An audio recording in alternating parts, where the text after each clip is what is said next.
The morning my brother-in-law threw me out, the first snow of the season was already falling sideways across the yard. I was 28 years old, a widow of 6 months, and I owned exactly what I could carry in a canvas sack. Half a loaf of bread, 2 jars of beans, my dead father's hunting knife, and the wool cap my sister-in-law had knitted for me before the fever took her in July. Ezra Whitlow stood on the porch with his coat already buttoned to the throat. He would not look at me. He stared past my shoulder at the bare tree line. The way men look at things when they have already decided. "You're old enough," he said. "Find your own way." I set the bucket down. Water sloshed over the rim, darkened the frozen mud at my feet. I did not answer. Because what was there to say? He had decided inside the warmth of the house. He had come out wearing the armor of wool. He had not even crossed the porch. 3 years I had been under that roof. 3 years of hauling water before sunrise, of splitting kindling, of patching the south fence with hands cracked open by wire and cold. 3 years of being told nothing about my own future. And now this. "Today," he said. "Not after the snow clears. Today." He went back inside. The door latched behind him with a sound that was not loud and did not need to be. I stood in the yard for what felt like a long time. Inside the house. Ordinary sounds continued. The clank of the stove lid being lifted. The scrape of a poker against iron. The sounds of a life proceeding without interruption. Nobody came to the window. Nobody came back out. That was the part I filed away, in the place inside my chest where I kept things I did not plan to forget. What I did not know yet. What I would not understand until firelight fell on a stranger's careful handwriting 12 hours later. Was that the door at the top of a hillside east of that farmyard had been kept open for me for 3 decades, by people who had loved me before I was born, and by one man who had loved me before he died. You should understand who I was. Before all of this, my name is Maren Brennan, or it was before I married Caleb. Then it became Maren Whitlow. Now I am not certain what it is. My mother Ottilie died when I was 6. I barely remember her face, just her hands, smoothing flour across a wooden board, humming something low and tuneless while she worked. My father raised me alone in a one-room cabin 40 miles east of Keller's Crossing. He was a quiet man, a hunter, a man who said little because he had been taught that words cost more than people realized. He died when I was 19. A felled tree caught him wrong. They brought him home on a sled. I sat with him 3 hours before he stopped breathing. He left me 2 things. A hunting knife with 2 letters carved into the handle. S.D. I always assumed that was the maker's mark. Some craftsman whose name I had never thought to trace. And a short letter, folded into the knife's burlap wrap. 6 words in his careful handwriting. Fine, kind people. Stay with them. I tried. God knows I tried. I met Caleb Whitlow at the autumn market in my 25th year. He was buying salt. I was selling apples. He had brown eyes that did not look away when I spoke. We married 6 months later in a small chapel outside Keller's Crossing. The county clerk's office was closed that day. Caleb said we would register the paperwork after the spring logging contract. He said it like a man who keeps his promises. He did not come back from the spring logging contract. A tree. Same as my father. The Whitlow men joked sometimes that the trees were patient, that they waited. The trees were patient. The trees had taken everyone I loved. After the funeral, Ezra discovered the marriage was not registered. Legally, I was nothing to the Whitlow estate. Legally, I was a woman who had been living in his house for 3 years without paperwork. Maren understood. Maren was my sister-in-law, Ezra's wife, a small woman with a serious mouth who had taken one look at me the day Caleb brought me home and decided, without ceremony, to love me. She was the warmth in that farmhouse, the only warmth it had ever held. She died in July. 3 days after the fever took hold, I sat with her the way I had sat with my father. I held her hand until it cooled. Ezra grieved the way certain men grieve, by contracting, by closing, by looking around at everything and calculating what could be removed. I understood, standing at the well with water soaking through my worn boot, that I was something he had decided to remove. I went inside. I climbed the narrow stairs to the attic room that had been mine, was mine, used to be mine. The verb tenses kept slipping. I packed 2 pairs of wool socks, pulled on over the pair already on my feet, because feet were the first thing winter killed. My father had taught me that on a hunting trip when I was 9. A second wool coat over the first. Marin's knitted cap pulled down to my eyebrows. The canvas sack from Ezra. I did not thank him for it. Inside the sack, half a loaf of bread already going hard at the edges, 2 jars of preserved green beans sealed with wax, a folded wool blanket, thin but dry, and at the bottom, wrapped in a piece of burlap, my father's knife. I lifted the knife out, held it a moment, slid it into the sack's side pocket where I could reach it without opening the main flap. The handle was dark wood, worn smooth by years of my father's grip and then 9 years of my occasional handling. I had taken it out sometimes in the evenings to oil the blade, more out of habit than necessity. S.D. 2 letters pressed into the steel near the hilt. I had never asked my father where the knife came from. He had died with so many things I had not asked him. I shouldered the sack, pulled the front door closed behind me without looking back at the interior.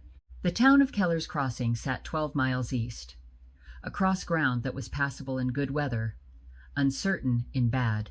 I had walked the road twice, both times with Caleb, both times in summer. I had never walked it in snow, and I had never walked it alone. The wind came at me directly from the east, as though the weather itself had a line to meet me head-on. I began doing the arithmetic that mattered in serious situations. 2 jars of food, bread, a blanket, a knife, clothes layered on my body, the temperature dropping for 2 days and still dropping. Snow already accumulating in the wagon ruts. The danger was not what most people imagined. Most people pictured sudden, dramatic freezing, the clean mercy of numbness. The real threat worked slower. Cold, combined with exertion, produced sweat. Sweat saturated wool from the inside, stripped away insulation faster than standing in still air ever could. And then the body's response. Shivering, which was expensive muscular effort, which burned through calories I did not have in surplus. Exhaustion followed. Poor decisions followed exhaustion. Then poor decisions compounded themselves, each one smaller than the last, until the accumulation produced one large failure.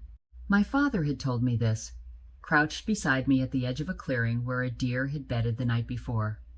I had been 9 years old. The woods don't kill people with dramatic violence, Marin. Mostly, the woods just wait for people to make enough small mistakes. I had not fully understood what he meant until that morning. On the first long hill, I removed my outer coat. The instinct fought me. The cold hit me immediately. Something close to panic pressed against my throat. But I knew, if I sweated through the underlayers, I would freeze faster. I held the discomfort, kept moving. Within a quarter mile, my body had stabilized, producing heat without overproducing. At the bottom of the grade, I put the coat back on. By noon, I had covered perhaps 4 miles. The snow had thickened from a nuisance into an event. Large, dense flakes falling without much wind now, which should have been pleasant, except still air in heavy snowfall meant the temperature was still dropping. The bread had gone hard. I broke off pieces, held them in my mouth until they softened. My left boot was failing. The sole had been thinning all year. Ezra had not replaced it. I had not asked him to. Cold was coming up through the leather directly into the ball of my foot. I stopped once, repacked the sock, folded an extra layer under the heel. It helped for half a mile. Then the padding compressed. Then the cold returned. I kept moving, because movement was the only resource I had. By mid-afternoon, I had to admit what I had been carrying for 2 hours, like a stone in my shoe. The arithmetic was simple. 4 miles in 4 hours of deteriorating conditions, 7 or 8 miles remaining. Daylight gone in approximately 2 hours. I would be walking in full darkness on a road I could not see, with a failing boot. With no shelter, the road was a death sentence. The alternative was the hillside. People stayed on roads in bad weather because roads offered speed and direction. Heading uphill into old-growth timber in a snowstorm made no immediate sense. But the hills west of the valley offered something the road did not. Vertical structure. Pines deflecting snowfall. Rock formations interrupting the wind. The possibility of cover. Not comfort. Not warmth. Survival. A different category entirely. I left the road at a gap in the fence line. Crossed a meadow that sloped upward. My boots punched through the crust with each step. The trees received me with a different quality of air, damper under the canopy. The sound of the wind reduced to something occurring above me rather than against my skin. I climbed. The grade steepened faster than I had anticipated. What had looked from below like a gradual rise became at ground level a series of short pitches. I slipped on the first significant pitch, caught myself on a hemlock trunk. The rough bark scraped my palm. I fell twice. The second fall was harder. Both knees hit stone beneath the snow. I stayed on hands and knees, with my breath coming fast. Did an internal inventory. Nothing broken. Pain in both knees, sharpest on the left. I got up, kept moving. The light was going wrong. Not gone, just going the wrong color. Flat gray deepening toward the blue-gray that preceded full dark. And I was not where I needed to be. I had been climbing for over an hour, found nothing usable, a fallen tree without enough canopy, a rock overhang too shallow to block the wind. I pressed my back against the overhang anyway, caught my breath, understood with a clarity that had nothing to do with panic, because panic was expensive, and I could not afford it. The cold had moved inward, across my shoulders now, inside the collar, the place where the coats had gaps. I needed something real, not an overhang, not a fallen tree, something built. My eyes moved across the hillside with the practiced attention of someone trying to extract information from poor conditions. That was when I saw the shape. At first it refused to become what it was. My mind processed it as shadow, as trick of failing light against the hill face, as negative space where snow had slid from beneath an overhang. A rectangle of dark against the hillside's white and gray, partially obscured by the low branches of a hemlock that had grown up close to whatever it was, partially buried by a drift. I moved toward it without deciding to move, pulled by the shape of the thing, by its edges, which were too straight for anything geology produced on its own. 15 feet away I stopped. It was a door, old wood, gray-black with age, set into the hillside at the base of a rise of earth that was not quite natural. I could see it now, the deliberate shaping of the ground, the way the slope curved over the structure. The hillside here had been built, not found. Whoever had constructed this had known what they were doing. I closed the remaining distance in seconds. The door frame was rough-hewn timber, dark and dense. A band of iron ran across the door's middle. The handle was iron as well. When I gripped it without thinking, it burned my bare palm.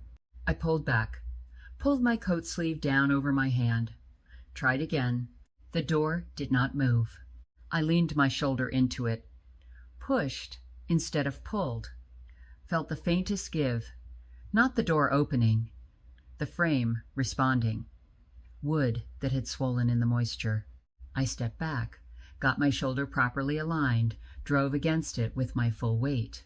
The sound it made was somewhere between a groan and a sigh, wood and hinges and time yielding together. The door swung inward several inches and released a breath of air that stopped me completely. Not cold air, not warm air, something between. The stable coolness of earth that did not participate in the temperature extremes happening above it. Air that had been sitting still and protected for a long time. I put my face into the gap and breathed it in. My body recognized before my mind fully processed. This air was not hostile. It was the first non-hostile thing I had encountered in hours. I pushed the door further open. Darkness descended ahead of me by way of rough stone steps. 6 of them visible before they turned, and the darkness became complete. The space beyond smelled of old wood and dry earth, and something I could not name. Not rot, not animal, something older and cleaner than either. I stood at the threshold, with the wind pushing at my back, and understood that I was at a decision point. Not the dramatic kind, the subtle kind, where the most dangerous option and the most tempting option were the same option. People disappeared in places like this. Structures collapsed, filled with bad air, housed animals that did not want company. The fact that it existed did not mean it was safe. The wind answered before I finished the thought, pushing hard against my back in a gust that drove cold straight through both coats at once. I went in, pulled the door shut behind me. The difference was immediate and total. Not warmth. I was not warm, but the cessation of wind, the cessation of the sensory assault that had been continuous for hours. The storm became something occurring at a distance. I found the matches in the sack's front pocket, wrapped in waxcloth. 3 matches, that was what I had. I cupped my hands. Struck the first one. The flame guttered, caught, steadied. I saw the steps continuing down, turning left at the bottom. I descended carefully. One hand on the stone wall, rough and cold and dry. The match burned toward my fingers before I reached the bottom. I turned the corner and stopped. The chamber was larger than any reasonable expectation could have produced. The ceiling arched overhead in a curve reinforced by heavy timber beams, the wood black with age. Each beam notched and seated into the stone walls with joinery that required knowledge and patience. The walls were stone for the lower portion, packed earth above. The earth was dry, not damp. The match illuminated the room in sweeping amber. A wall of shelving on the far side, rows of sealed jars, dozens of them. The match burned my fingers. The room went dark. I stood in the dark for a moment, orienting. Then I struck the second match, moved my gaze in a deliberate sweep. Below the shelves, burlap sacks the right shape and weight for grain, a wooden crate with the top nailed down, 2 barrels pushed against the wall, root vegetables in an open crate, some shriveled, others still firm. To my left, a small iron stove, squat and black, stovepipe running up and angling into the earth through a section of ceiling. Beside the stove, split wood, dry, the ends pale and unweathered, not a cord, but enough for days.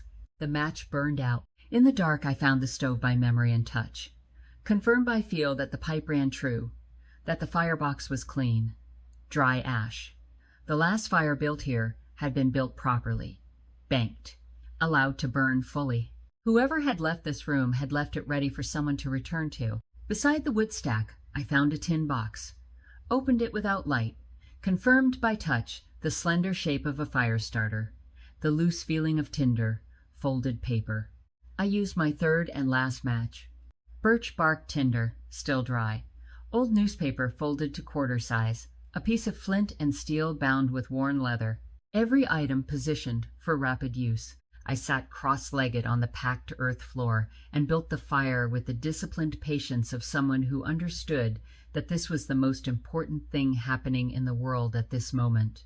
Tinder first, arranged not in a pile, but in a loose nest. Space for air to circulate.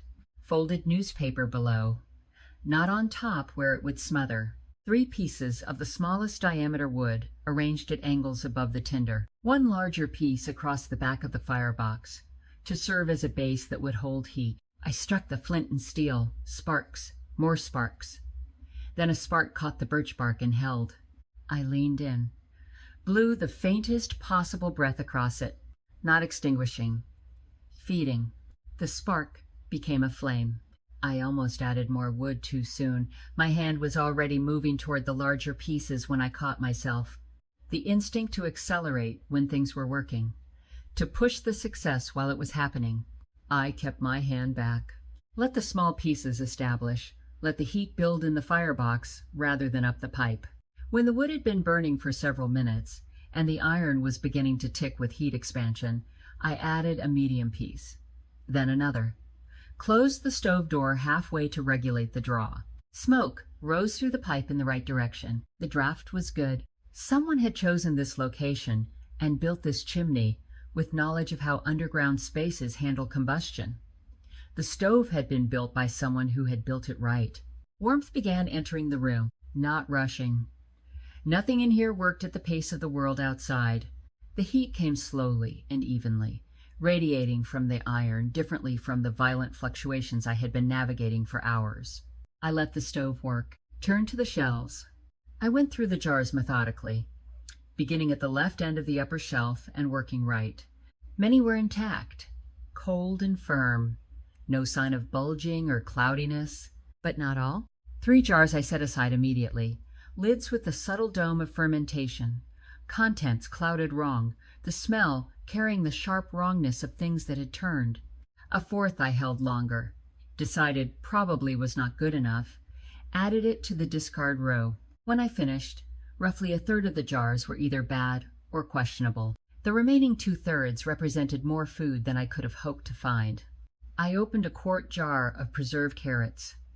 The seal broke with a clean sound. The brine smelled of dill and salt. Nothing that concerned me. I ate 3 pieces, chewing longer than necessary. The taste of something real after hours of cold bread and effort produced a physical response I had not anticipated.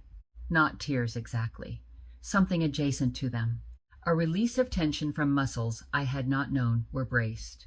I removed my boots. The left one came off with the sock partially frozen to the leather at the toe. When I peeled the sock back, the skin of my foot was a pale wax color that alarmed me. I held the foot near the stove, not touching the iron, close enough for the radiant heat to begin reversing what the cold had started. The tingling that followed was worse than the numbness had been. Sensation returning through discomfort, as though warmth needed to announce itself by causing pain before it could cause relief. I found the bunk against the rear wall. Folded blankets on top, stiff with age, the wool compressed and smelling of cedar and the particular dustiness of things stored properly for a long time.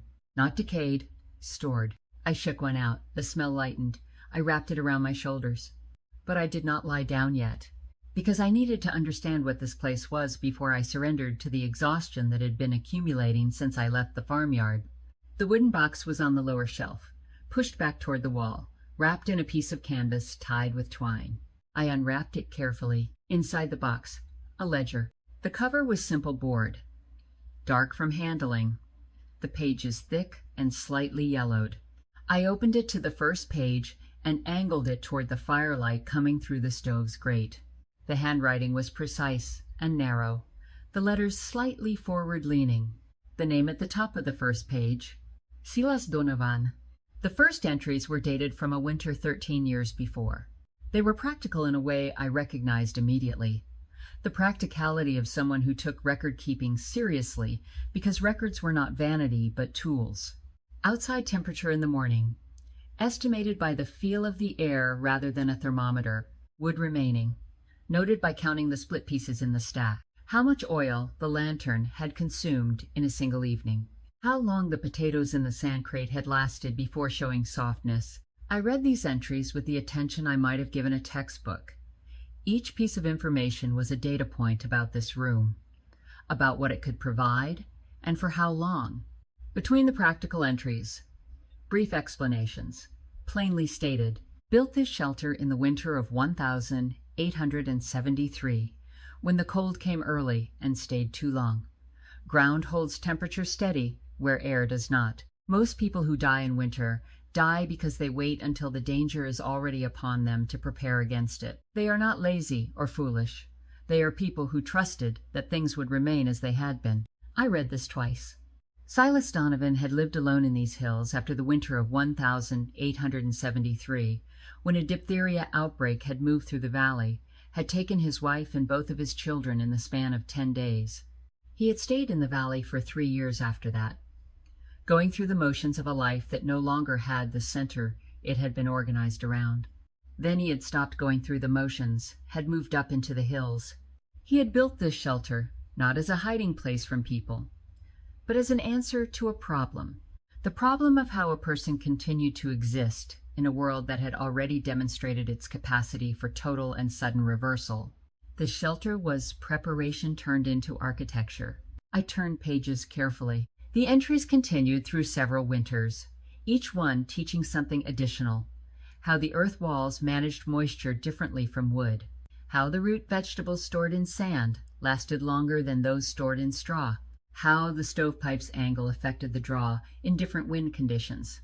Silas had been running experiments, recording results with the rigor of someone who understood that the information might matter later, to someone who needed it. Then, partway through the ledger, a paragraph rather than a list. Thomas Brennan came up the hill yesterday looking for his dog, which had been chasing something into the timber. He found me instead, and we talked for a while. He is a good man, careful with his words, pays attention to things most people look past. His daughter is 9 or 10, brown hair, serious eyes. He worries about what would happen to her if something happened to him. I told him a man who worries about that is the right kind of man. I stopped reading. I read the paragraph again. My father's name, written by a man I had never met, in a ledger, in a shelter I had found by stumbling through a blizzard after being cast out of the only house I had known. My father coming up the same hillside, with the same kind of purpose I had, though his purpose had been different, lighter, a lost dog rather than a vanished future. And his daughter mentioned, a child I could barely remember being, named in another person's careful handwriting. I read on. Thomas came back twice more this winter to help with the timber work on the secondary storage room. He does not take payment. He says helping with a thing like this is its own kind of payment, that someday the thing might be needed in a way neither of us can predict. He thinks carefully about future necessity, which is rarer than it should be. I gave him the old hunting knife I've been carrying for years, the one with the maker's mark. It was good steel, and I had a better one now. And he needed a good knife more than I needed too. My hand went to the sack's side pocket. The burlap around the handle, the 2 letters pressed into the steel near the hilt. S. D. Silas Donovan. The knife was not a blacksmith's mark. It was the man's initials, the man who had built this room, the man who had written my father's name with care and respect in a ledger, that I was now holding, in a shelter I had found because I had no other option, on the same hillside where my father had come years before he died. The connection pressed against me in a way I could not fully accommodate, too large to examine all at once, so I held only the edges of it, and let the rest stay outside my understanding for the moment. I sat on the packed earth floor with the ledger in my lap, and for the first time in 6 months, since the morning the foreman from the logging camp had ridden up the lane to tell me my husband was dead, I cried, not loudly, not in the way I had cried as a girl when my father died. That was the crying of someone who did not yet understand that the world had categories of pain it had not yet shown her. This was quieter, older. This was the crying of a woman who had been carrying something for 6 months without setting it down, who had found, in a buried room beneath a hillside, the first place in her life that did not require her to keep carrying. My father had walked this hillside, looking for a lost dog. He had stopped.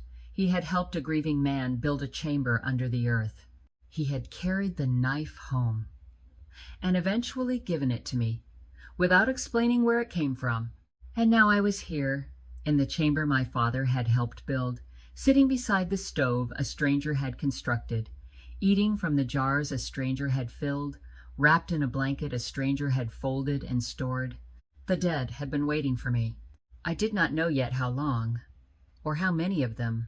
I only knew that the door had opened, and that on the other side of it, there were people who had loved me, who had prepared a place, even though they would never see me reach it. I closed the ledger, placed it on the shelf, banked the stove, pulled the second blanket around me, and lay down on the bunk for the first time. The arched ceiling held above me. The earth held above the ceiling.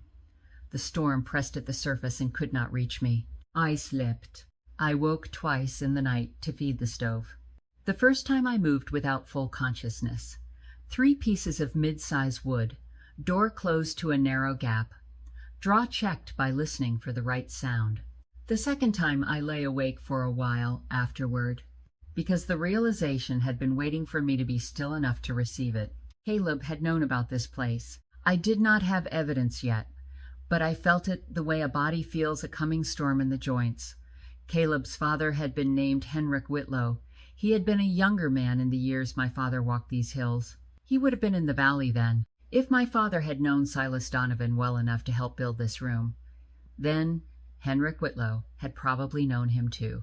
And if Henrik had known about the shelter, then Caleb had known. The thought of Caleb arrived without warning, the way it still did. 6 months later, I held it, did not push it away, his brown eyes, his careful hands. The way he had asked me, the third time we met, what I wanted from a life. Not what I wanted from a husband, from a life I had not known how to answer. Nobody had ever asked me that. He had not pushed. He had just said, "Take your time. I am here." And he had been. Until the tree. I fell back asleep with my hand on the ledger beside me. The second day, the storm had committed. I climbed the stairs and opened the door 6 inches. The world had been erased. The meadow I had crossed was gone. The fence line was gone. The road was a suggestion, a line of slightly different texture in the white expanse. No smoke rose from the valley farms. Either they were managing or they were not, but they were not moving. I closed the door, secured the latch, went back down, and accepted, the way mathematics is accepted, that I was going to be here for a while. 2 days, a week. The Allegheny ridges in winter did not consult anyone's plans, and this storm had the feel of one that had committed itself.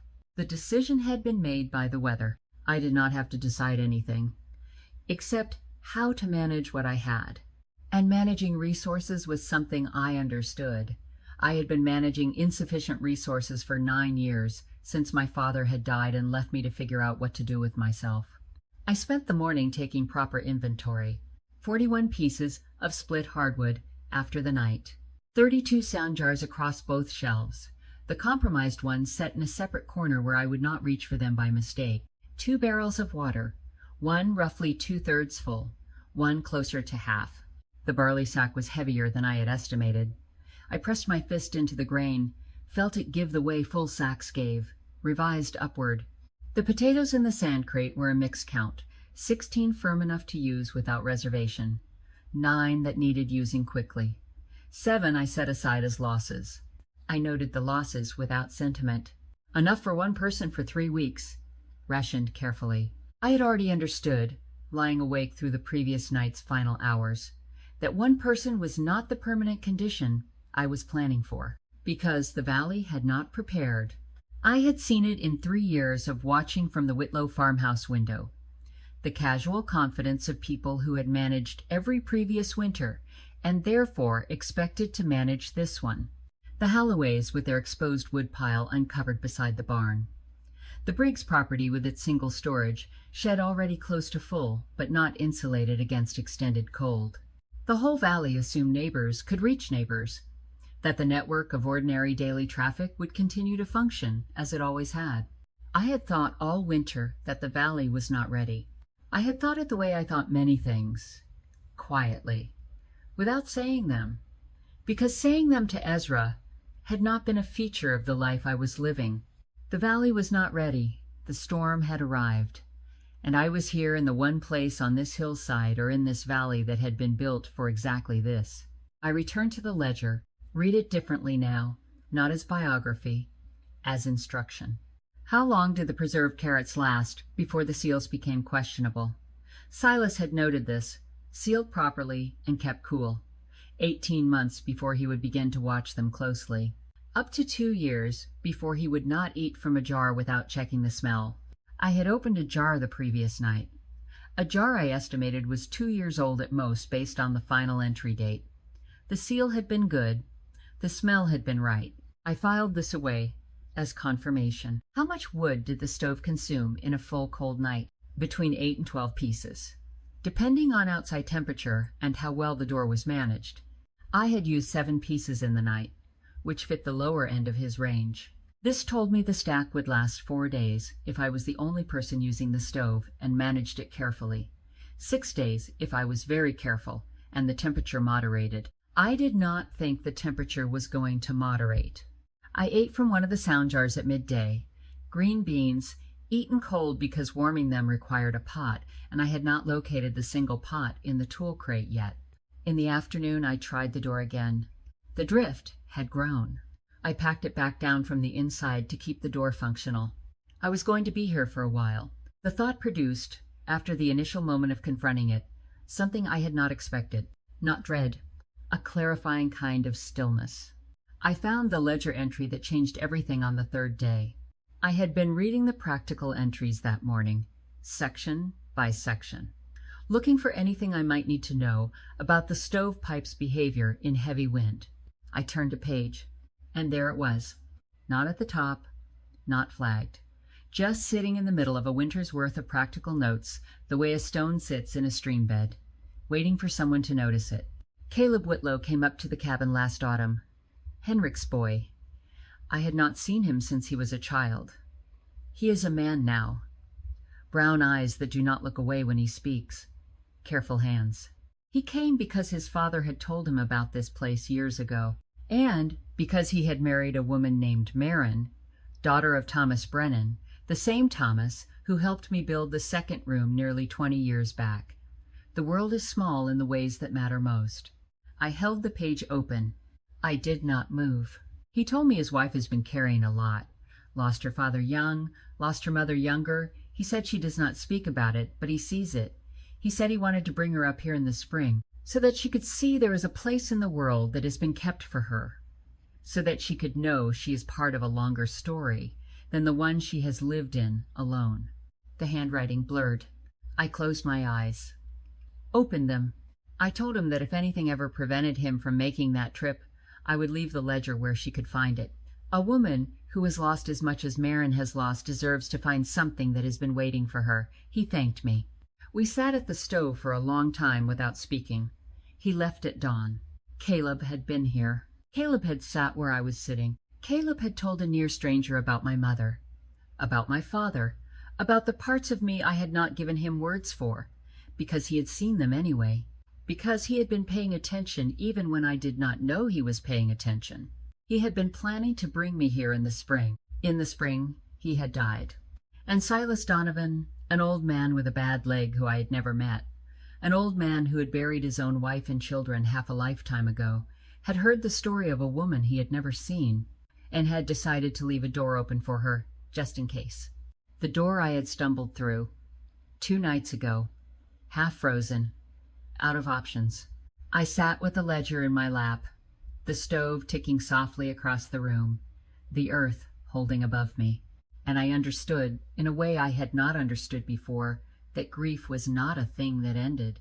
It was a thing that gathered company, that sometimes the people who had loved you arranged themselves around you long after they were gone, in the shape of choices they had once made, in the shape of words they had once spoken, in the shape of doors they had once kept open. I did not cry this time. I just sat, for a very long time, and let myself be held. The third night, the storm reasserted itself. I felt the change before I heard it, a shift in the stove's draw, the draft suddenly stronger, pulling harder than it had in 2 days. Then the sound.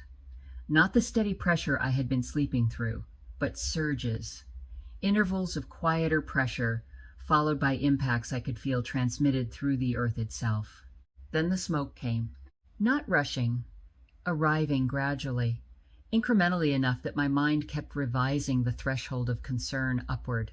I noticed it first as a smell, then as a slight haziness, then as the particular irritation at the back of my throat. I went to the stovepipe connection, put my hand near the seam, felt the warm outflow of gases going in the wrong direction. The pipe's exit point had been compromised. I went to the vent stone I had located the day before, shifted it fully open, which helped the room's air quality immediately, but did not solve the pipe problem. I stood in the main chamber and did arithmetic. The fire could not be maintained in a room filling with combustion gases. Extinguishing the fire and relying on the Earth's passive thermal mass to hold temperature was survivable for some number of hours. Silas had documented the room's temperature drop rate, 10 degrees in the first 4 hours without the stove, then slowing. 4 hours was enough time to do something. Not enough time to do nothing. I put on both coats, took the knife, put it in my pocket, checked that the rope was still in the tool crate, packed one piece of bread into my coat pocket, because if the thing I was about to do took more than 10 minutes, I would need something in my stomach when I came back. If I came back, the storm at the door was a different animal than the storm through the earth. It hit me sideways. I grabbed the frame with both hands, oriented, turned my face away from direct impact, breathed through the collar of my coat pulled up to my eyes. The snow was not falling so much as moving horizontally. I had noted the stovepipe's exit location on the second day. 30 feet above the door, 8 feet to the left, marked by a low stone collar Silas had built. 30 feet uphill in a blizzard was not 30 feet on a clear afternoon. I went slowly. I went on hands and knees for part of the steeper section. I reached the stone collar in what I estimated was 7 or 8 minutes. The collar was packed. Not entirely. The wind had been inconsistent.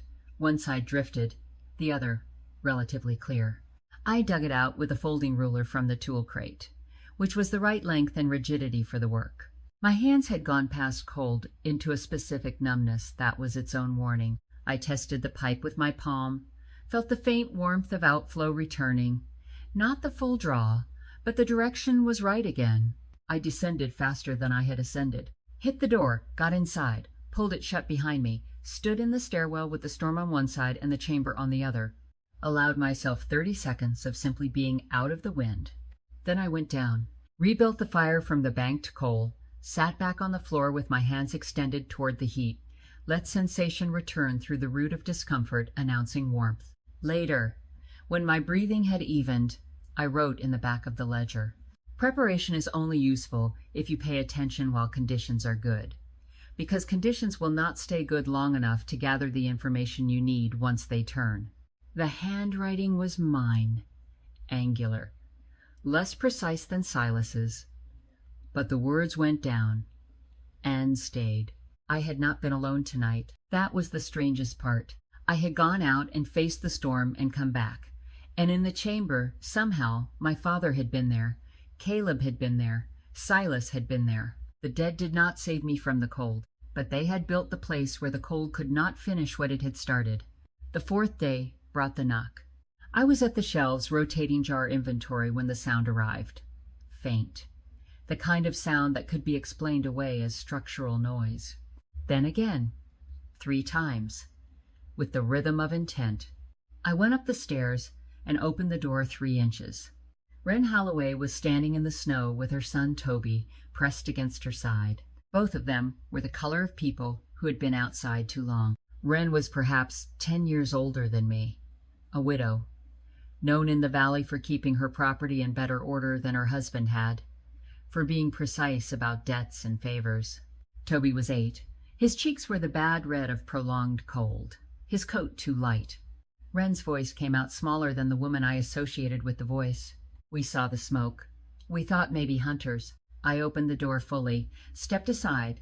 Wren moved past me without further conversation, one hand keeping Toby moving ahead of her. When they reached the bottom of the stairs in the warmth of the main chamber, they both stopped, their bodies requiring the moment to believe what the temperature was telling them. Toby made no sound.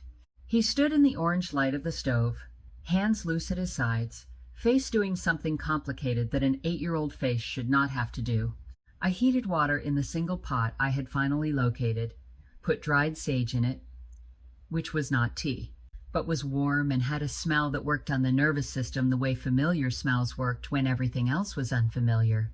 Wren wrapped both hands around the tin cup, did not drink immediately, just held it. Her color began returning from the outside inward. The valley, she explained, was not managing well. The Briggs family had burned through 5 days of wood in 3. The road was impassable. She had left her own farm that morning on foot, because staying had felt more dangerous than moving. Her storage shed had taken a partial roof collapse the night before. She looked around the chamber as she spoke, her assessment methodical and unawed. She was a practical woman. What she was seeing was a practical thing. How long have you been here? 3 nights. I told her how I had found the shelter. She looked at the shelves. How much is there? I told her what I had calculated. She was quiet for a moment, doing her own arithmetic. For 2 people it would last. For more than 2. I have already been calculating for more than 2. She looked at me directly for the first time, reevaluating something. I was accustomed to that particular beat, the recalibration that preceded being seen more accurately. I did not mind it. I had stopped minding it years ago. By evening, 2 more had arrived, Garrett Vance and his daughter, Linnea, from the farm nearest the road's turning point. Their house standing, but their larder reduced to almost nothing after a counting error in the autumn. Garrett was a broad man, gone slightly soft at the edges, maybe 45. Lost his wife 5 years ago. Linnea was 14. Moved and held herself in the compacted way of someone occupying as little space as possible. I had worn that posture myself. After Caleb died, Linnea positioned herself in the corner farthest from the stove. Not because it was the coldest corner, because it was the corner that required acknowledgement from the fewest directions.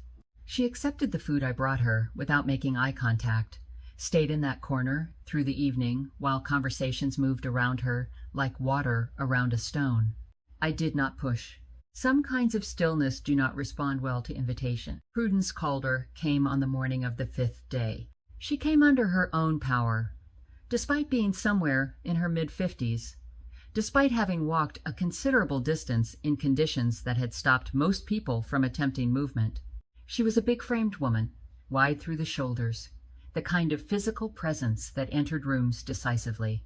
She stood in the main chamber and looked at the setup, the arranged sleeping spaces, the jars set out for the morning portion, the stove managed at the correct level. Then she looked at me. Her voice when she spoke had the quality of a statement that contained a question but refused to phrase itself as one. "Who put you in charge?" The room went quieter than it had been. I had been expecting something of this nature, not from Prudence specifically, but from someone. I kept my voice even. Nobody put me in charge of anything. The food needs counting, and the wood needs managing, and someone needs to check the pipe before the fire is built up each evening. I have been doing those things because I was here first. Anyone who wants to do them differently is welcome to. Prudence looked at me for a long moment.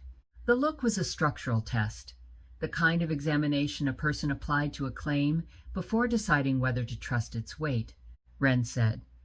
From her position near the stove, she went out in the storm 2 nights ago to clear the chimney pipe alone.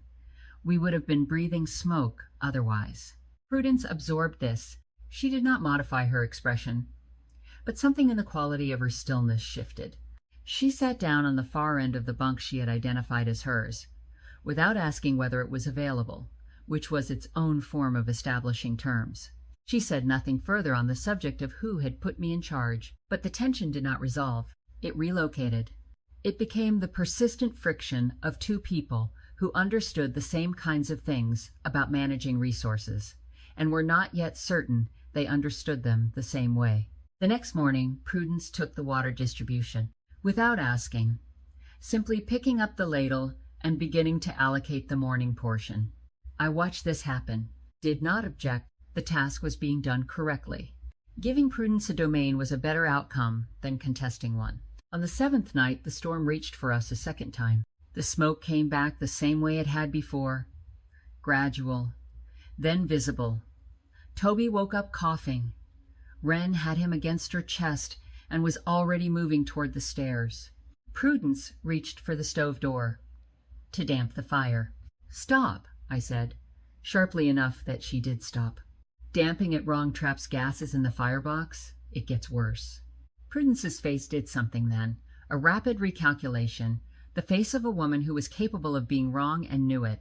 Garrett was already at the vent stone, shifting it fully open, the right instinct. The pipe needed clearing from outside. Everyone understood this. I was already dressed. I had kept both coats accessible since the first incident. Garrett stepped in front of the stairs. He was 6 inches taller than me and 40 pounds heavier, and he did not move like a man who was asking permission. "I will go." I looked at him steadily. "You do not know where the pipe comes out." "A beat." "Then tell me." I thought about this in the 2-second interval the situation allowed. The argument against sending him was pride. The argument for sending him was every other consideration. I told him precisely where the pipe emerged. The stone collar, the distance and angle from the door, 30 feet up, 8 feet to the left, the orientation of the collar. I told him to use the folding ruler from the tool crate rather than his hands, because fingers in this temperature were not reliable tools. He was gone for 11 minutes. I counted by the cadence of the stove's breathing, managed the room by keeping people away from the stove and close to the vent stone, talked to Toby about what it sounded like when a pipe was clearing, which was a fiction, but a useful one. When the draw corrected itself, I felt it before Garrett returned. When he came back down the stairs, he was coated in snow and moving the way people moved when their core temperature had dropped enough to affect their gait. I put him directly in front of the stove without ceremony, put a cup of sage water in his hands, did not thank him. The situation had not required gratitude, and he did not look like a man who wanted it. I only noticed later that Linnea had moved. The girl was standing near the base of the stairs, her back against the wall, watching the room with an expression that was not the closed-off stillness of before, something more like attention. When the immediate tension had released into the ordinary fatigue of people who had been frightened and were no longer frightened, Linnea crossed the room, picked up the second tin cup, poured water from the pot, walked it to where I was sitting on the floor managing the stove's door, held it out. Her voice was almost inaudible under the sound of the weather above. "Thank you." Garrett looked at his daughter across the room. He looked the way parents looked, when children did something that was also about the parent. What he was seeing was something Linnea had arrived at by herself, and it was more than he had seen from her in 2 years. That night, I wrote in the back pages of the ledger again. A plan built for one person does not become a plan for 9 by adding 8 people to it. It becomes a different plan. The pencil moved across Silas's blank pages. 6 people breathing the underground air, the stove running, the wood supply decreasing at a rate I tracked against my original estimate. And somewhere in the valley below, families who had not found a hillside door were managing through the same night with the resources they had rather than the resources they needed. The distance between those two quantities was the exact width of the margin between enduring and not. On the 8th day, Ambrose Leach came down the stairs. I had not heard him knock. He had simply appeared at the top of the stairs at a moment when the main chamber had enough activity that the sound of the door opening had been absorbed before anyone marked it. I noticed him when I turned from the stove and found a person at the bottom of the stairs I did not recognize. He was not dressed like valley people. His coat was good wool, city cut. And while it was wet at the shoulders from the current weather, it was the wet of a coat that had started in better condition than any coat I had seen in 8 days. He was perhaps 35, with a face that was not handsome, but was assembled in the way that suggested he knew how to present it. The particular arrangement of someone who had practiced managing first impressions. He looked around the chamber with an expression that was not the overwhelmed relief of someone encountering warmth after deprivation. It was the expression of someone taking stock. He said he had been traveling when the storm caught him, a merchant route between Keller's Crossing and the valley. He had been sheltering at a neighboring farm for days before the smoke had indicated there might be something better available. His voice was easy, practiced, the kind of voice that had been useful to him in commercial contexts. He asked who had found the place. He asked how much food was stored. He asked, with the kind of casually phrased question that was not casual, whether anyone knew whose property it was. I told him what I knew. The shelter had belonged to Silas Donovan, who had built it, who had died 2 years ago. I did not elaborate further. Ambrose Leach was quiet for a moment. Then, with the timing of something rehearsed, Silas Donovan was my uncle. The room shifted. Prudence looked at him. Wren looked at me. Garrett, who had returned from some task in the alcove, stopped in the doorway. Ambrose reached into his coat's inside pocket, produced a folded paper, unfolded it on the nearest shelf surface, smoothed it with his palm, stepped back slightly so others could see. It appeared to be a deed or a bill of transfer, handwritten, bearing what looked like a county seal at the top. The name Donovan appeared in it. The name Leach appeared in it. Prudence moved to examine it. She was the kind of person who moved toward information rather than away from it. She looked at the document for a long moment. Her voice carried a note I had not heard from her before. Not conviction. The sound of someone who wants something to be true because it makes other things simpler. If this land is yours, you have a right to say how it's managed. I felt the room repositioning around the statement. It was not that anyone wanted me removed. It was that the offer of a clear authority was attractive in the specific way that clear authority was always attractive to people who were tired and cold and had been living in ambiguity. A rightful owner was a simple thing.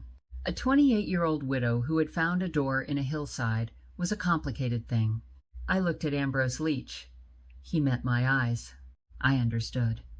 With the instinctive reading of a woman who had spent 3 years in a household where power was exercised by someone who did not care about her welfare, that I was looking at someone who was managing the room, rather than responding to it. I did not speak. The ledger was on the shelf 2 feet from where Ambrose had laid his document. I looked at it, then I looked back at him, and I began, in the back of my mind, to search through everything I had read across days of careful study, looking for the specific entry I remembered but had not understood at the time as something I might need. I would find it, but finding it correctly and using it at the moment when it would matter, rather than at the moment when it would only prove I was right, were different skills. I had the night ahead of me to practice the difference. I did not sleep that night. I kept the stove at its minimum functional level, added a piece of wood every 90 minutes with the regularity of someone who had converted necessity into discipline. In the intervals between, I sat on the floor with the ledger open across my knees and read every entry I had not yet read with full attention. Ambrose had taken the bunk nearest the stove. He had done this without asking, without the social hesitation people demonstrated when they were uncertain of their standing. He had gone to sleep while the rest of the room was still adjusting to his presence. His document lay refolded in his coat's inside pocket. He had not left it out for further examination. Documents that were genuinely secure tended to stay visible. Documents that were instruments tended to disappear once they had done their work. I read by firelight, moving through the ledger's middle pages, looking for the specific passage I remembered. I found it on page 31. My brother Hendrik moved to Ohio 11 years ago. We do not speak. He made certain choices I cannot respect. I have no children remaining. When I am gone, this shelter goes to the hill, which was always more its owner than I was. I read it twice. Then I read the sentence before it. I have no family in this county or the adjacent ones, and no intention of acquiring any. A brother in Ohio, 11 years of silence. No interest in renewing the acquaintance. Ambrose Leach had presented himself as Silas's nephew. A nephew required a sibling who had produced children. The sibling existed. Hendrik, Ohio.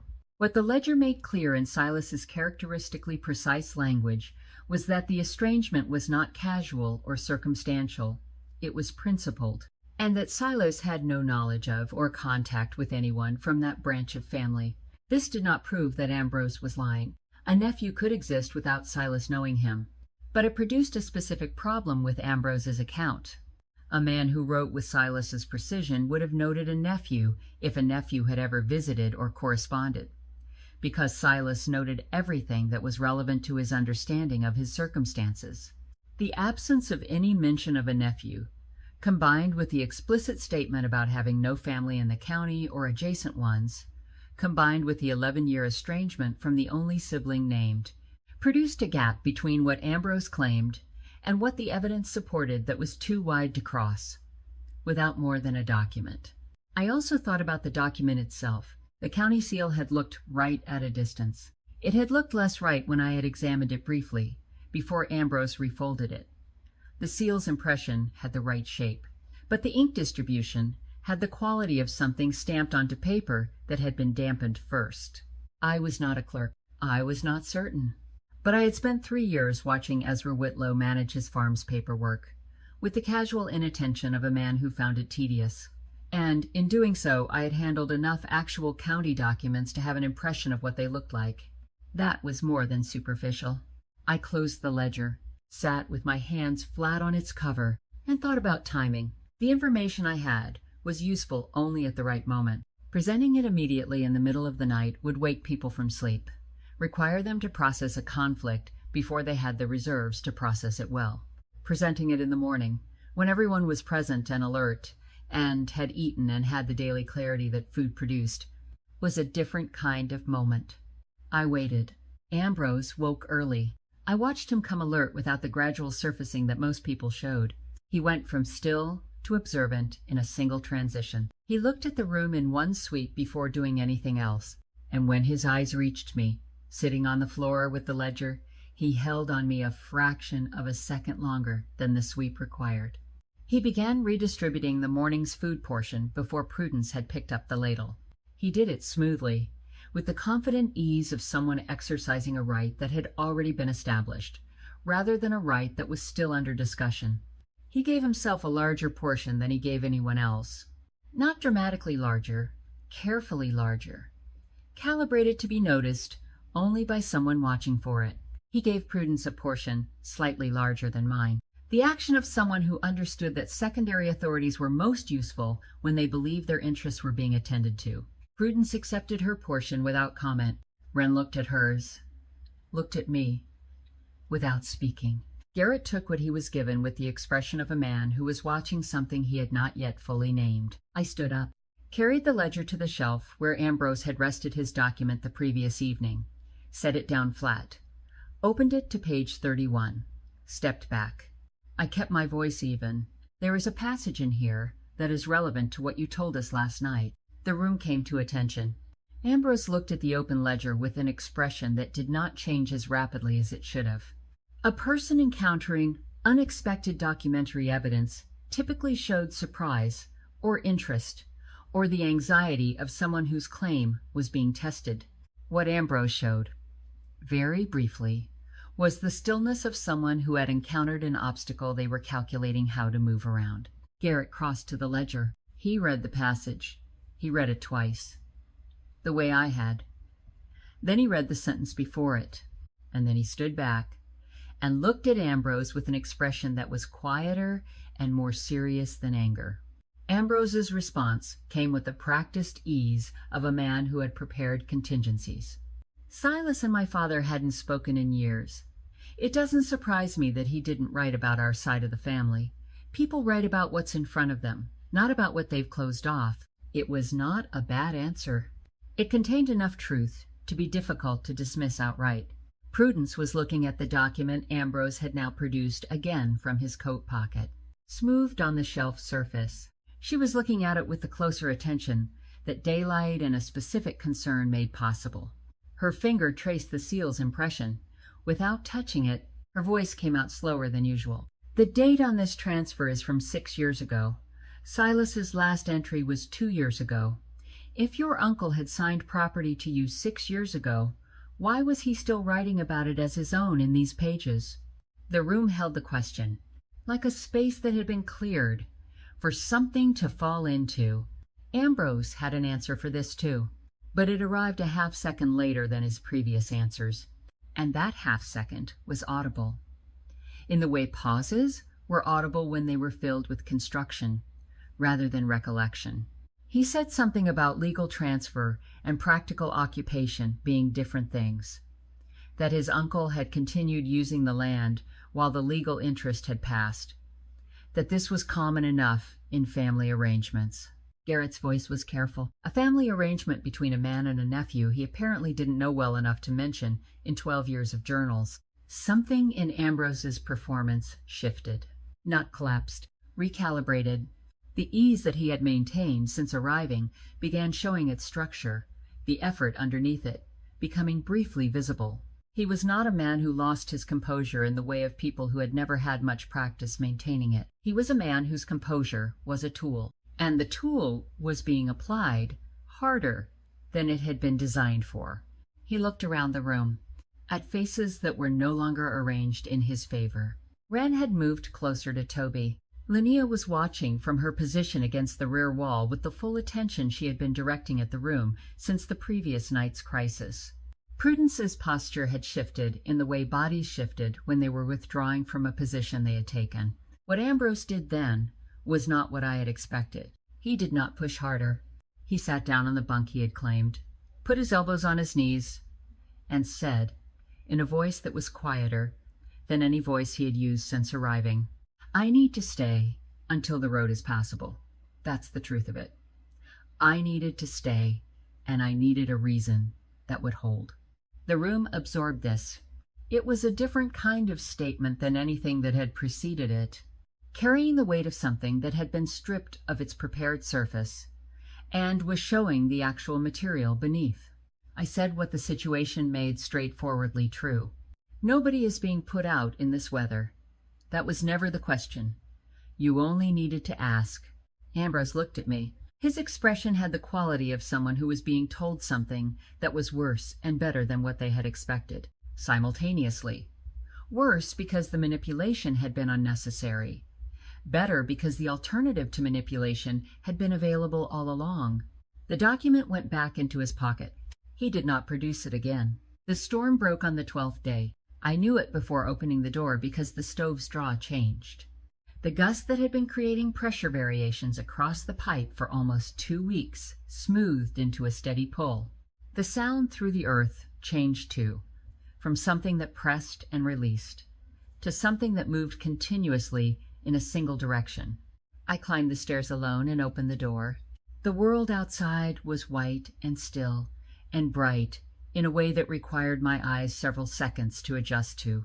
The sky above the ridgeline was the particular blue of winter clarity, the kind of blue that appeared only after weather had thoroughly cleaned the air. The sunlight on the snow was not warm, but it was present, which was categorically different from its absence. Over the following days, the valley began its return to function. 3 storage sheds had collapsed. 2 families had burned through their wood supplies. The road to Keller's Crossing was technically passable by the 3rd day, meaning a man on foot who was willing to work hard could get through, but not a wagon. The shelter had not been untouched by the duration. The wood supply had been reduced to 7 pieces when the storm broke. The water barrels were both below half. What remained on the shelves represented the residue of the shelter's generosity rather than a reserve. The valley people climbed to the shelter in the days after the break. Some came to return borrowed warmth with tangible exchange.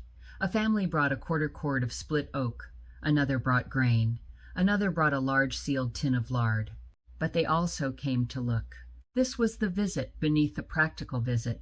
I walked people through the main chamber and the alcove, explained the arch's structural logic, the pipe's angle, the reason the earth walls managed moisture the way they did. I used Silas's language where I had it, my own where I did not. I gave credit to the man whose preparation I was describing. His name was said in the valley more in those 2 weeks than it had ever been said while he was living in the hills. People who had known him vaguely as an eccentric who had retreated from valley life after the epidemic began reconstructing him through what the shelter revealed about his thinking. The living were always somewhat flattened by proximity. The dead allowed their full dimension only after the pressure of their presence was removed.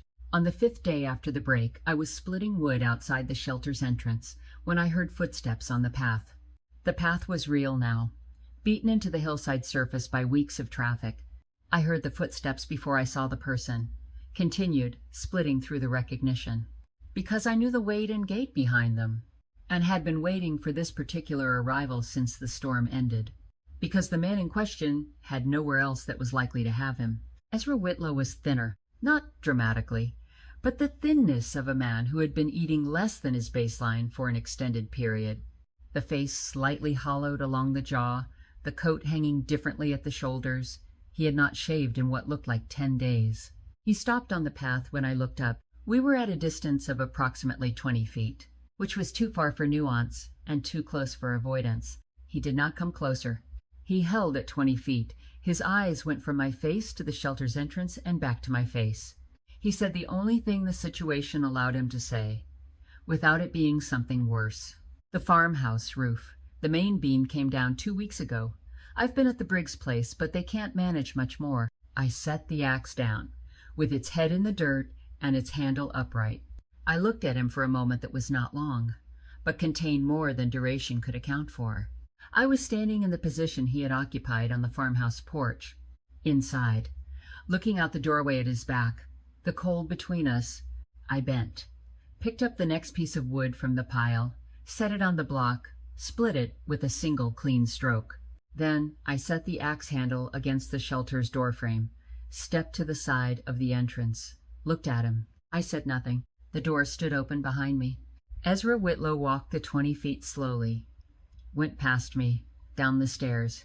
I followed him without speaking. When he reached the bottom of the stairs, in the warmth of the main chamber, the same involuntary stillness enclosed him. I went past him to the shelf, took down a tin cup, poured water from the small pot, placed it on the shelf at the height he would reach it naturally. Then I went back to the wood. Prudence was inside when Ezra arrived. She emerged from the alcove, saw Ezra standing with the cup, saw my absence, understood the arrangement without requiring explanation.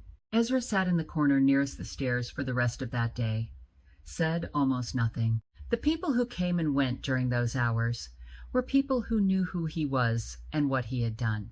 They managed this knowledge with the specific grace of people who understood that the shelter was not a place where old scores were settled, but a place where the winter's terms were met. That night I put a folded blanket on the floor at the end of the bunk, put a bowl of the evening's food beside it, set these things down without comment. Without looking at him, went to the stove to manage the nightly banking. In the morning he was up before me. I heard the sound of the axe outside, lay in the bunk parsing the rhythm, steady and experienced. I understood what the sound meant, in the way certain actions meant more than their physical content when performed in the context of what had come before. March arrived without ceremony. The angle of the light shifted. The quality of the cold became different, less absolute. Snowmelt began on the south-facing slopes in the afternoons, refroze at night. I spent several days of the thaw climbing the hill above the shelter. I found Silas on a Thursday. I was not immediately certain what I was seeing. The soil had been disturbed by the freeze-thaw cycling near the hill's upper face, heaved and partially washed in the snowmelt. The dark shape I saw, half exposed in the mud, was first processed as a root, as a stone, as the usual debris of a hillside uncovering itself after winter. Then the shape resolved. The angle of it, there was not much. 2 winters of being in the earth had taken the soft materials and left what was hard, a section of rib. The articulation of a hand partly intact, which was how I identified it as human rather than animal. Beside the hand, partially buried still, the split and blackened wood of a walking stick, and above the whole arrangement, the iron collar of the stovepipe emerging from the earth, exactly where I had cleared it in the storm, the location I had fixed in my mind, in the dark, in the wind, and reached by memory. He had been within 10 feet of the pipe collar when he stopped, 10 feet from a marker that would have told him exactly where the door was below and to the right, 30 feet down the hill's face. If the snow had been less deep, or if the light had been different, or if his leg had allowed him another few minutes of searching, 10 feet was a distance that could be crossed in seconds under ordinary conditions, and was an unbridgeable distance under the conditions he had been in.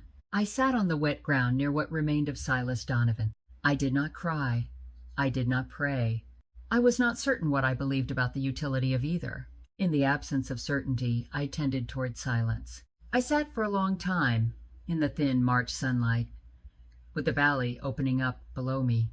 He had prepared for everything he could reach with preparation. What had ended him was the gap between what preparation could cover and what it could not.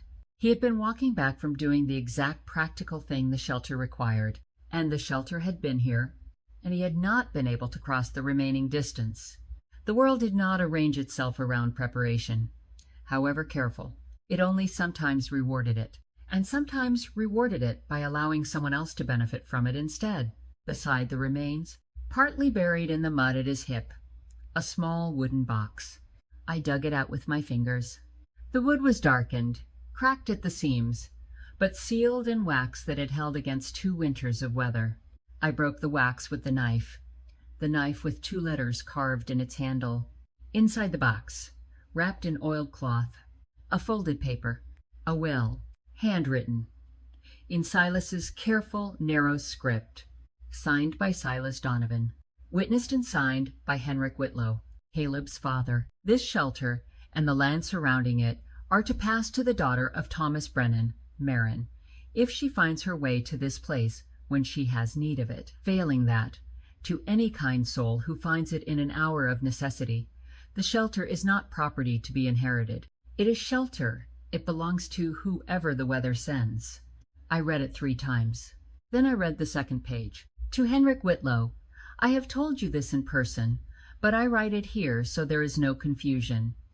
Marin Brennan is the rightful caretaker of this place if Caleb cannot bring her himself.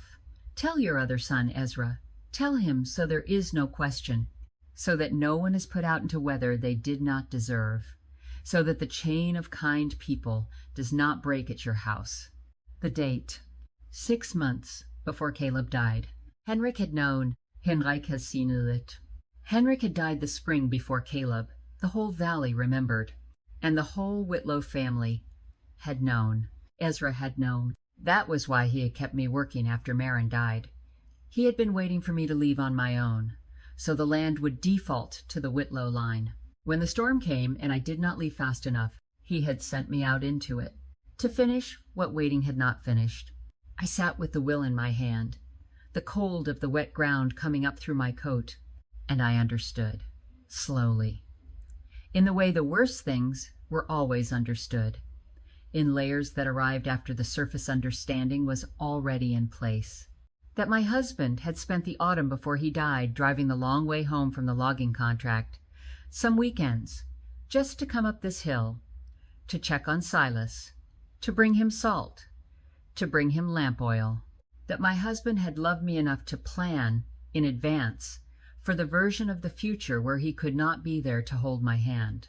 That my husband had told a stranger about my mother, about my father, about things I had never told my husband I needed somebody to know. That my father, 20 years before he died, had sat with a grieving man under this same hill, and helped him build the room I had eventually crawled into, and had been given a knife in return, and had carried it home to a daughter who would carry it 40 more years before understanding what she was carrying. That, the dead, the well-loved dead, had built a corridor of stones across a river I had thought I was crossing alone. I had not been alone. I had never been alone. I had only been unaware of the people who had loved me enough to leave doors open in places I had not yet thought to look. I put my hand on the earth above the articulation of Silas's hand, and I said, out loud, in the thin March sunlight, "Thank you." Then I stood up, and I went down the hill. I told Garrett first, because he was practical and would know what was needed. I told Prudence second, because Prudence's competence ascended into the organizational demands of communal obligation. Between them, they arranged what needed to be arranged. 6 people climbed the hill 2 days later when the ground had dried enough to make the climb reasonable. The work was conducted with the spare efficiency that serious tasks sometimes arrived at when the people performing them understood both what they were doing and why. We buried him at the top of the hill, not at the spot where I had found him, higher, above it, the highest point of the hill's crest, where the view opened in 3 directions and the valley below was fully visible.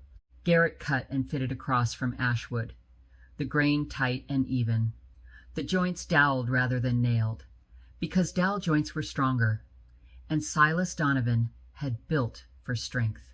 I carved the inscription myself, using the small chisel from the tool crate, working slowly to get the letters even.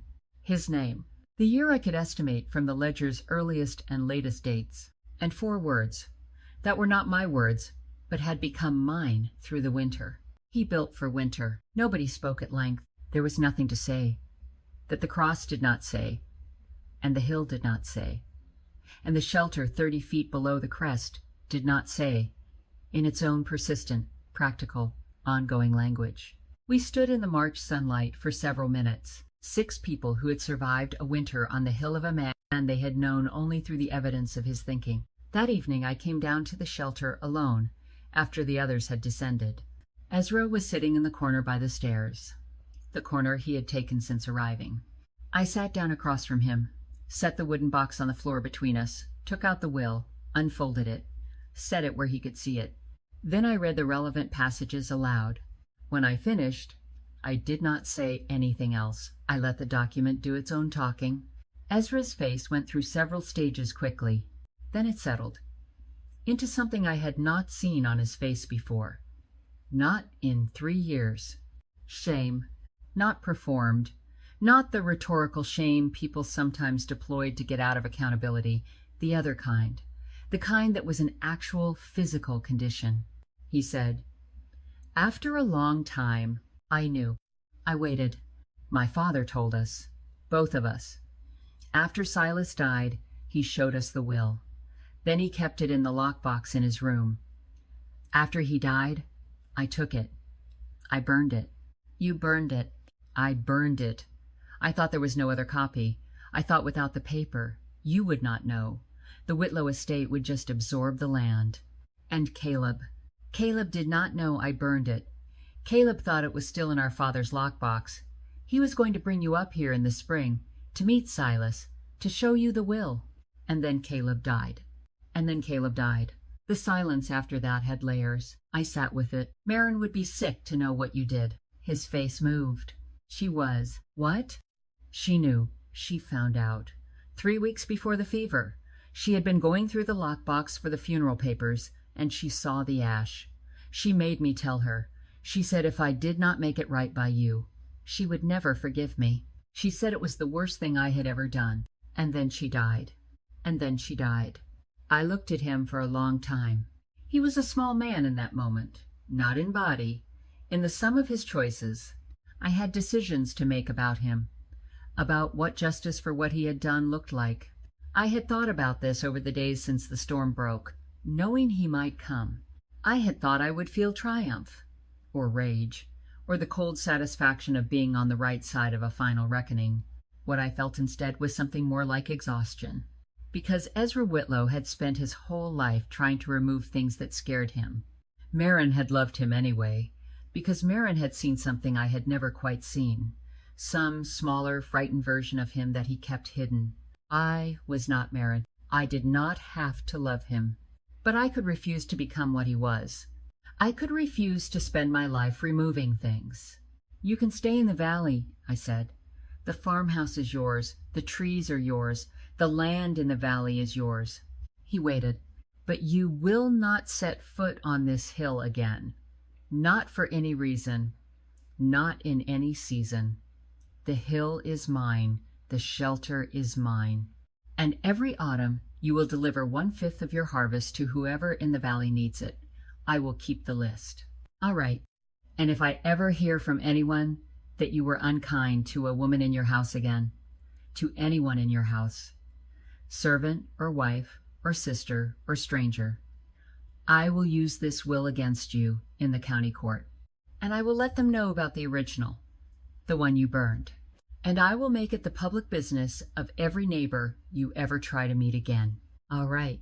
Now leave tonight. Sleep at the Briggs place if you need to, but you will not stay another night here." He stood up, picked up the small pack he had brought, walked to the stairs, stopped, turned, looked at me. "Marin would be glad. Marin would be glad you walked out the door without arguing. That is the best you get to claim about Marin. Now go." He went. I sat on the floor with the will in my hand and listened to his steps recede up the stairs, and the door at the top open and close. I refolded the will, put it back in the box, set the box on the shelf next to the ledger. The fire in the stove ticked softly. The earth above held, and I sat there for a long time, with my hands in my lap, and let myself feel what I felt, which was not joy, but was something quieter and longer lasting. It was the feeling of a woman who had finally finished carrying something she had not known she had been carrying. Spring came to the valley. 3 families began building hillside storage rooms. I had not suggested this to anyone directly. I had shown people the shelter, explained what made it work, left the conclusions to them. Linnea Vance became my student. She came up the hill 3 afternoons a week. She helped me with the spring inventory. She learned to read the ledger and started keeping her own notes in the back pages. Her handwriting was rounder than mine. Slower, more careful, she talked. Slowly at first, then more. She told me one afternoon, sitting on the bunk while I oiled the axe blade, that the night her father had gone outside in the storm, the night Garrett had cleared the chimney, that had been the first time she had spoken in 2 years. Why then? I asked. She thought about it for a long while. Because I thought he was going to die. And I thought if he died, I would not have used my last chance to say anything. I nodded, continued oiling the blade. Words are like that sometimes. They keep until you need them. She smiled. A small smile. But it was her smile. I had not seen her smile before. Wren and Toby came to the shelter often. We sat together in the late afternoons. She would mend a coat or sock while I worked on whatever the day required. Toby played outside with the wooden animals Garrett had carved him over the winter. One day she said, "My husband died of a fever like Marin 6 years ago. After he died, everybody told me I needed to think about getting married again. Quickly. Before I lost my looks. Before I lost the use of the farm. I am sorry. I did not get married again. I noticed. I think there might be other ways to live than the ways we were told. I think you might be right." She smiled. I smiled. We went back to our work. The last morning of that first spring, I climbed the hill alone. I sat by the cross at the crest. I had brought wildflowers from the south slope, where they had come up first. I placed them at the base of the wood. The sky was the kind of blue that meant a warm afternoon was coming. I said the thing I had not said in March. I said it because I had needed 3 more months to find the words. I said, "I will keep it going. I will keep the door open. I will keep the chain unbroken. I will pass it on to whoever needs it next. The way you passed it to me." I waited. Nothing answered, but the wind moved through the new grass at the crest, and the smoke from the stovepipe below the crest rose straight up into the bright sky. And the door in the hillside was open, and so was my life. For the first time in all the years I had been alive, the door was open, and I walked through,